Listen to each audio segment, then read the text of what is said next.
BTR सरकारा फिन गं 3028 नखरफोरनो हानि फोरमान बिलाइ रानबावदों।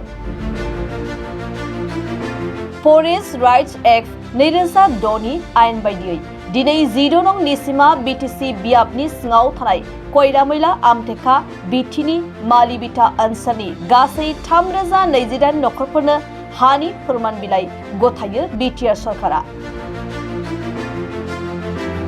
कयलामैला बाजारनि नब्लाङाव मोनसे मेहेरगोनां हाबाफारिनि गेजेरजों बिटिआरनि मावफुं सोद्रोमा रनजित बसुमतारी, एमएलए निर्मल कुमार ब्रह्म, चिरांनि डिएफअ कुंजन बसुमतारी मोननि आखाइजों दोलोनि गोबां मावथि आरो रायजो राजाफोरनि नुजाथिनायाव मुलाम्फागिरिफोरनो हानि फोरमान बिलाइखौ राननानै होयो।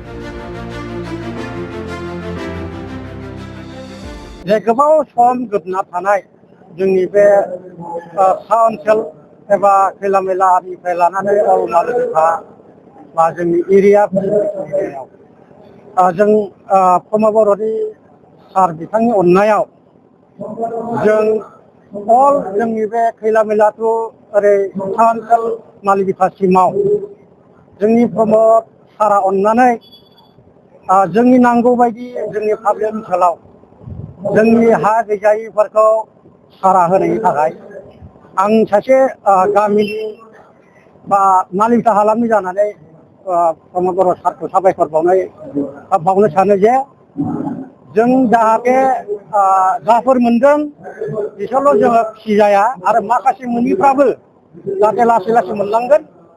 आं बेखौ आरो प्रमद बर' सारखौ खावलायनो लुबैयो जे माने बिथाङा लासै लासै इयुनाव थाबोनाय बे मोनि माखासेफोरखौ जाहाथे मावना होनो हागोन।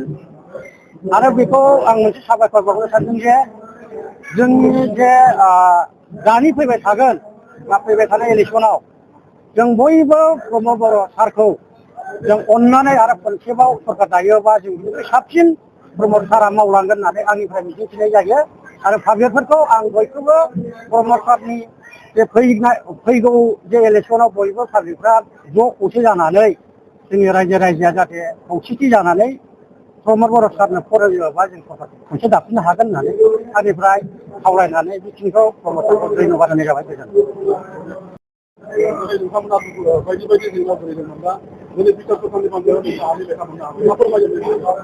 गिबियाव नोंथांमोननि बे बड' निउस चेनेलखौ साबायखर बावनाय थाबाय।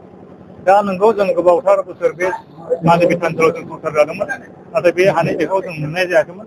दिनै बे बिटिआर सरकारनि नाजानायाव दिनै प्रमद बर' सार आरो लोगोसे फेरेंगा सार बिथांमोननि नाजानायाव बा बिथांमोननि होनायाव जों दिनै हानि फाथाखौ मोननो हाबाय। दा बेनिखायनो आंनि गोसोआव जोबोद गोजोननाय मोनदों। आरो जोंनि मालिबिटायाव आंल' नङा, 413 जन दिनै हानि फाथा मोनबाय आरो माखासे मोननो थांगासिनो दङ।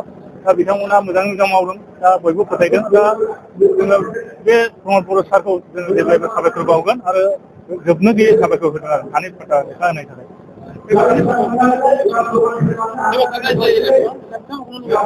फैनाय बे 2025 नि इलेक्सन जों बिथांमोनखौनो माने फैफिनजानायखौ लुबैदों आरो जों नाजागोन आरो।